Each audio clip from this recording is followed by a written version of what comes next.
तो ये जो आपकी 455 किलोहर्ट्ज फ्रीक्वेंसी होती है तो वो कैसे अचीव होती है? तो देखिए यहां पर होता क्या है कि जो आपका एफएस है वो तो इनकमिंग सिग्नल की फ्रीक्वेंसी है, डिजायर्ड इनकमिंग सिग्नल की। तो आप क्या करते हो, अगर मान लो फ्रीक्वेंसी आपकी आ रही है 600 किलोहर्ट्ज की, एक एग्जांपल खुद से क्रिएट करो, तो एफएल कितना सेट करोगे? 1055 1055 माइनस 600 कितना हो जाएगा? 455। मान लो आ रही है 700 की तो 1155 सेट कर दोगे एफएल की वैल्यू, 800 की आ रही है तो 1255 सेट कर दोगे। तो जब मैं आपको बताया था ना कि एफएल आपको लगातार चेंज करना पड़ता है, वो यही रीजन है। ठीक है, तो यहां पर जो ट्यूनिंग का मतलब होता है, ट्यूनिंग, तो ट्यूनिंग कैसे अचीव करते हैं? जैसे मैंने आपको टीआरएफ रिसीवर में बताया था, ट्यूनिंग अचीव करते हो आप एफआर की वैल्यू चेंज कर करके। यहां पर tuning can be achieved by changing the value of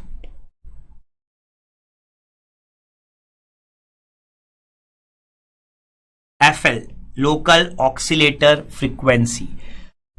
आप एफएल की वैल्यू अलग अलग करके ट्यूनिंग अचीव करते हो। मींस ट्यूनिंग का यहां पर मतलब क्या है? Tuning means FL minus FS should be equal to 455 kilohertz. ये यहां पर ट्यूनिंग है। क्यों है यहां पर ये ट्यूनिंग? क्योंकि लास्ट टाइम जो हमने पढ़ा था, ट्यूनिंग का मतलब हमारे लिए था कि एफआर को इक्वल टू एफएस करना, मतलब अपने डिजायर्ड सिग्नल को एफएस के इक्वल करना, एफआर के इक्वल करना, एफआर इक्वल टू एफएस करना। क्यों यहां पर ये क्यों है ट्यूनिंग? देखिए ट्यूनिंग का मतलब क्या होता है कि जो भी आपका डिजायर्ड सिग्नल है उसको आप मैक्सिमम एम्पलीट्यूड दें। तो अपने डिजायर्ड सिग्नल की फ्रीक्वेंसी आप उस फ्रीक्वेंसी के इक्वल कर दें जिससे उसे मैक्सिमम एम्पलीट्यूड मिल पाए। हमने ये टीआरएफ रिसीवर में स्टडी किया था। तो यहां पर एक्चुअल में होता क्या है, देखिए यहां पर जो ट्यून्ड एम्पलीफायर है आपका, if amplifier, IF amplifier contains tuned amplifier, और जो ट्यून्ड एम्पलीफायर की यहां पर फ्रीक्वेंसी है, मैं यहां पर ट्यून्ड एम्पलीफायर का फिगर बना देता हूं आपके लिए। गेन और एम्पलीट्यूड, और यहां पर होता है आपका फ्रीक्वेंसी। तो ट्यून एम्पलीफायर की जो रेजोनेंस फ्रीक्वेंसी है यहां पर, वो आपकी होती है FR equal to 455 kilohertz, और ये फ्रीक्वेंसी 455 किलो हर्ट्स पे फिक्स होती है। देखिए लास्ट टाइम आपको टीआरएफ रिसीवर को लगातार याद करते चलना है। आप अपने नोट्स ओपन कर लीजिए, जो आपने टीआरएफ रिसीवर स्टडी किया था, उस टीआरएफ रिसीवर में एफआर को आप हर बार एफएस के इक्वल करते थे, लेकिन यहां पर आपको क्या करना है, एफएल माइनस एफएस को 455 किलोहर्ट्ज के इक्वल हर बार बनाना है। वो कैसे बनाना है? एफएस कुछ भी आ रहा हो, एफएल की वैल्यू को लगातार चेंज करिए, ठीक है, और एफएल की वैल्यू को चेंज करके एफएल माइनस एफएस, जो कि एफ आई एफ होता है, बेसिकली ये क्या है आपका एफ आई एफ, तो एफएल माइनस एफएस को एफ आई एफ के इक्वल कर दीजिए, जिससे कि एफ आई एफ को क्या मिल जाएगा, मैक्सिमम गेन। तो यहां पर एक और बहुत इंपॉर्टेंट कंसेप्ट है जो आपको क्लियर होना चाहिए। देखिए आपके माइंड में ये कंफ्यूजन नहीं आना चाहिए, मैं आपको प्रैक्टिकली बताने जा रहा हूं। आपके माइंड में ये कंफ्यूजन नहीं आना चाहिए कि जब आपने एफएल माइनस एफएस किया तो आपका सिग्नल चेंज हो गया इनकमिंग। आप जानते हैं कि आपका इनकमिंग सिग्नल की फ्रीक्वेंसी क्या है, एफएस है, ठीक है। प्रैक्टिकली आपको सोच के देखना है, इनकमिंग सिग्नल की फ्रीक्वेंसी अगर आपकी एफएस है, तो अगर आप एफएल माइनस एफएस करते हैं तो इसका मतलब यह बिल्कुल नहीं है कि इनकमिंग सिग्नल आपका चेंज हो गया है, आपने सिर्फ उसकी फ्रीक्वेंसी को शिफ्ट कर दिया है। एफएल माइनस एफएस का मतलब यह है कि आपने सिर्फ उसकी फ्रीक्वेंसी को शिफ्ट कर दिया है, ना तो आप उसकी बैंडविड्थ शिफ्ट कर रहे हो, ना उसकी बैंडविड्थ कम कर रहे हो, ना ज्यादा कर रहे हो, ना ही उसमें भरी हुई इंफॉर्मेशन को चेंज कर रहे हो। मैं यहां पर आपको एक एग्जांपल दे देता हूं उसके रिगार्डिंग, ठीक है। तो FL माइनस FS के रिस्पेक्ट में अगर मैं आपको एक सिंपल सा एग्जांपल दे दूं तो ये आपको थोड़ा क्लियरिटी मिलेगी। देखो आप यहां पर मेरा एग्जांपल क्या है, मान लो कि आपका जो FS है वो है 600 किलोहर्ट्ज। ये 600 किलोहर्ट्ज का मतलब क्या होता है, ये भी थोड़ा सा क्लियरिटी मिल जाए हम लोगों को, क्योंकि यहां पर आपको पॉइंट बाय पॉइंट समझते चलना है। देखो इसका मतलब ये होगा, मैं एक रफ डायग्राम आपके लिए बना रहा हूं। इसका मतलब ये होगा कि कोई सिग्नल है, मॉड्यूलेटेड सिग्नल, जिसका फूरियर ट्रांसफॉर्म कुछ ऐसा है। 600 किलोहर्ट्ज सेंटर फ्रीक्वेंसी है। आपको पता है AM के लिए जो बैंडविड्थ होती है वो कितनी होती है, 10 किलोहर्ट्ज। तो ये 605 और ये कितना हो जाएगा 595। तभी तो ओवरऑल रेंज क्या होगी, highest frequency minus lowest frequency 10 kilohertz. तो ये 600 किलोहर्ट्ज जो हम बोलते हैं ना, 600 700, किसी एक फ्रीक्वेंसी पर कोई सिग्नल थोड़ी ना होता है, वो तो रेंज ऑफ फ्रीक्वेंसी पर होता है। उसकी आप सेंटर फ्रीक्वेंसी की बात करते हो। अब मान लो आप यहां पर FL माइनस FS करते हो to achieve 10 means to achieve 455। तो FL को क्या करोगे आप, 1055 करोगे। तो अगर आपको FL माइनस FS को 455 अचीव करना है तो यहां पर FL कितना रखोगे आप, 1055 रख लोगे किलोहर्ट्ज, ठीक है। तो यहां पर आप देखो, जैसे ही आप FL माइनस FS करोगे तो इसका मतलब क्या होगा, इसका मतलब यह होगा कि जो 1055 है उसमें से ये सारी फ्रीक्वेंसीज आपकी क्या होते जाएंगी, सब्ट्रैक्ट होते जाएंगी। सो होगा क्या, जब 1055 माइनस 600 होगा तो सेंटर फ्रीक्वेंसी कितनी बन जाएगी आपकी, 455। यही तो आपको चाहिए ना बेसिकली। तो आप करोगे क्या, आप यहां पर ये करोगे कि जैसे ही आप FL माइनस FS परफॉर्म करोगे, आपका सिग्नल SF का SF ही रहेगा, उसकी इंफॉर्मेशन में कोई चेंज नहीं आएगा।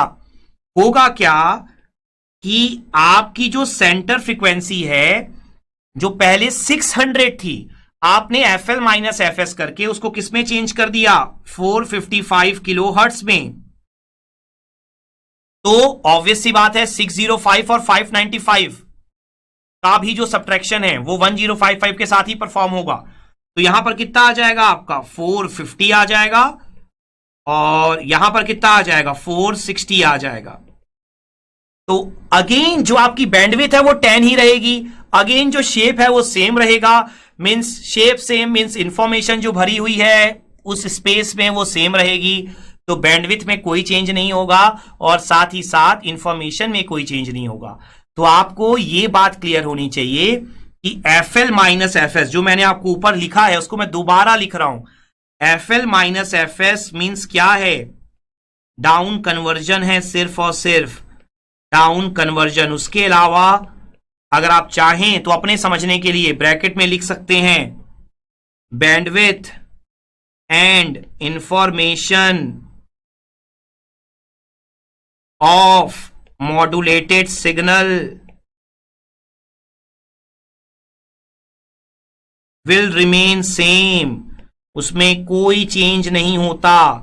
और ये बात तो हम ऊपर डिस्कस कर ही चुके हैं कि ये डाउन कन्वर्जन क्यों किया जाता है 455 में, क्योंकि जो IF एम्पलीफायर है जो ट्यून सर्किट कंटेन करता है उसकी रेजोनेंस फ्रीक्वेंसी FIF 455 किलोहर्ट्ज के इक्वल होती है।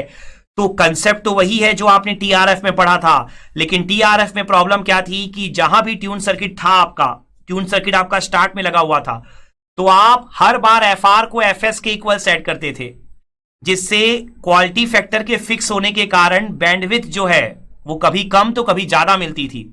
लेकिन यहां पर FR कांस्टेंट है 455 पे, आपको FR को कुछ करना ही नहीं है, आप तो बस लोकल ऑक्सीलेटर की फ्रीक्वेंसी को ऐसे चेंज कर सकते हो बड़े आराम से, और लोकल ऑक्सीलेटर की फ्रीक्वेंसी को चेंज करके FL को चेंज करके FL माइनस FS को हर बार 455 किलोहर्ट्ज के इक्वल कर दोगे, और 455 किलोहर्ट्ज जो कि आपका मॉड्यूलेटेड सिग्नल ही है, क्योंकि मॉड्यूलेटेड सिग्नल की सिर्फ आपने फ्रीक्वेंसी शिफ्ट कर दी है, जैसा मैंने अभी आपको डिस्क्राइब किया।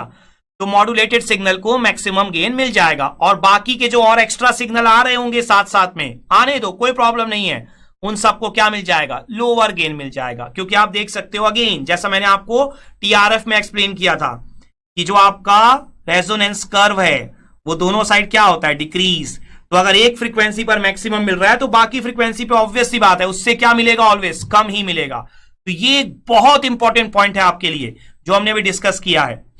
तो यहां पर अब जो मैंने आपको एग्जांपल अभी दिया, उसके अलावा मैं एक दो एग्जांपल और लेता हूं जैसा मैंने टीआरएफ में लिया था, और उसके बाद आपको पूरा का पूरा सुपर हेटेरोडाइन रिसीवर का ब्लॉक डायग्राम बहुत अच्छे से समझ में आ जाएगा। एक बार पहले हम ब्लॉक डायग्राम में वापस जाते हैं।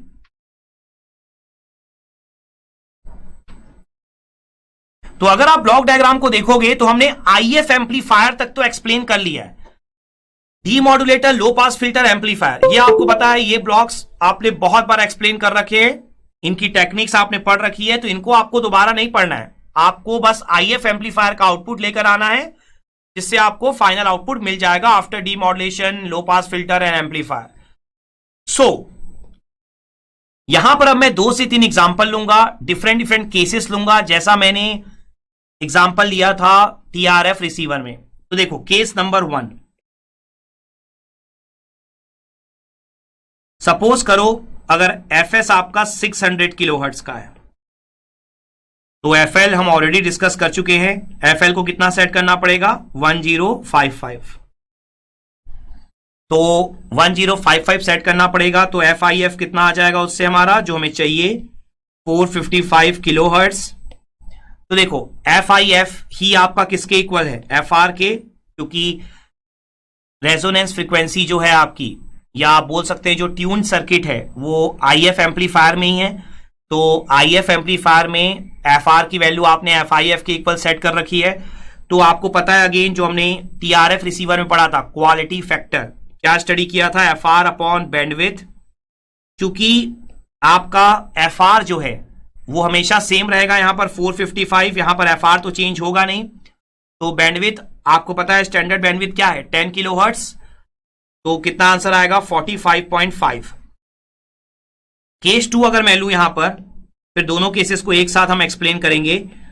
मान लो अगर एफएस आपका 800 किलोहर्ट्ज है, तो एफएल कितना हो जाएगा आपका। देखिए आपको पता है कि आपको एफएल इस तरीके से सेट करना है कि एफएल माइनस एफएस किसके इक्वल हो, एफआर के। क्लियर। सो एफएल कितना लेना पड़ेगा, 1255 किलोहर्ट्ज। तो FL minus FS, FR that means FIF के इक्वल हो जाएंगे। तो अगेन आपका जो एफआर है, जो एफआईएफ है, वो कितना आ जाएगा, 455 किलोहर्ट्ज। तो अगेन जो क्यू है वो कितना आ जाएगा, 45.5।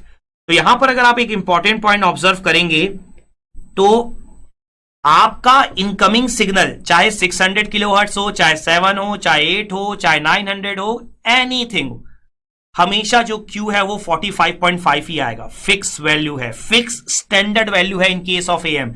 ये कोई एग्जांपल नहीं है, it is the standard value. क्यों है ये स्टैंडर्ड वैल्यू, क्योंकि एफआईएफ स्टैंडर्ड है, एफआईएफ आपका फिक्स है। एफआईएफ फिक्स रहेगा तो आप हर एक सिग्नल को, जो भी इनकमिंग सिग्नल की फ्रीक्वेंसी कुछ भी हो, आपको उससे मतलब ही नहीं है। आपको बस हर बार एफएल को इस तरीके से सेट करना है कि एफएल माइनस एफएस कितना हो जाए, एफआईएफ, जिससे आपको हर बार क्यू मिलेगा 45.5। और मैंने आपको टीआरएफ रिसीवर में एक्सप्लेन किया था कि Q is a manufacturer quantity, इसको आप कभी चेंज नहीं कर सकते हो। तो यहां पर देखो चेंज करने की कोई जरूरत भी नहीं है। तो लास्ट टाइम प्रॉब्लम क्या आई थी टीआरएफ में, क्यू को तो चेंज कर नहीं पाते थे, तो बैंडविड्थ चेंज हो जाती थी, कभी ज्यादा कभी कम। तो वहां पे डिसएडवांटेज क्या था, बैंडविड्थ ज्यादा हो गई, मतलब जरूरत से ज्यादा हो गई तो कॉस्ट ज्यादा बढ़ गया, बैंडविड्थ जरूरत से कम हो गई तो इंफॉर्मेशन लॉस्ट हो गई। पर यहां पर तो क्यू सेम है, तो बैंडविड्थ हर बार क्या होगी, 10 किलोहर्ट्ज ही होगी। तो ये मेजर एडवांटेज है सुपर हेटेरोडाइन रिसीवर का as compare to TRF receiver. तो यहां पर ये पॉइंट क्या हो जाएगा आपका कि इन super heterodyne receiver will remain same for each and every incoming modulated signal। तो बैंडविड्थ आपकी हमेशा सेम रहती है, ये बहुत बड़ा एडवांटेज है। और सेम भी कौन सी, स्टैंडर्ड, ठीक है ना, 10 किलोहर्ट्ज जो आपने अभी देखा। तो जैसा मैंने आपको बोला कि एक बार बस आईएफ एम्पलीफायर आप पढ़ लीजिए, उसके बाद डीमॉड्यूलेटर है, लो पास फिल्टर है, ये आपने हर एक डीमॉड्यूलेशन टेक्निक में देख रखा है ऑलरेडी। तो यहां पर जो आपके ब्लॉक्स हैं वो सबसे इंपॉर्टेंट ब्लॉक्स कौन कौन से हैं, एक है मिक्सर और एक है आईएफ एम्पलीफायर, जिसे हमने डिटेल में अभी यहां एनालाइज किया है। सो आई होप आपको ये दोनों ब्लॉक्स बहुत अच्छे समझ में आ गए होंगे। अब यहां पर जो आप ट्यूनिंग करते हो, अच्छा ठीक है, हाँ फिर टॉपिक खत्म करते, छोड़ो, मैं तो वैसे एक लाइन बोलने वाला था, वो लाइन बोल देता हूं सोच रहा था। ठीक है, स्टार्ट। आप यहां पर जो ट्यूनिंग करते हो ना, मैं एग्जाम पॉइंट ऑफ व्यू से आपको एक लाइन बोल दूं, इस ट्यूनिंग को आप यहां पर नाम देते हो, ट्यूनिंग ऑलरेडी हम एक्सप्लेन कर चुके हैं ऊपर, इस ट्यूनिंग को आप नाम देते हो गैंग्ड ट्यूनिंग। अगर एग्जाम में आपको ये वर्ड दिखाई देता है तो आप ध्यान रखिएगा, इस ट्यूनिंग को यहां बोला जाता है गैंग्ड ट्यूनिंग, ठीक है। और ट्यूनिंग आप कैसे अचीव करते हो मैं आपको ऑलरेडी बता चुका हूं, by changing the value of FL, ठीक है। तो बस ये आपके कुछ पॉइंट्स हैं सुपर हेट्रोडाइन रिसीवर में। सो आई होप आपको ये सारे पॉइंट्स क्लियर हो गए होंगे।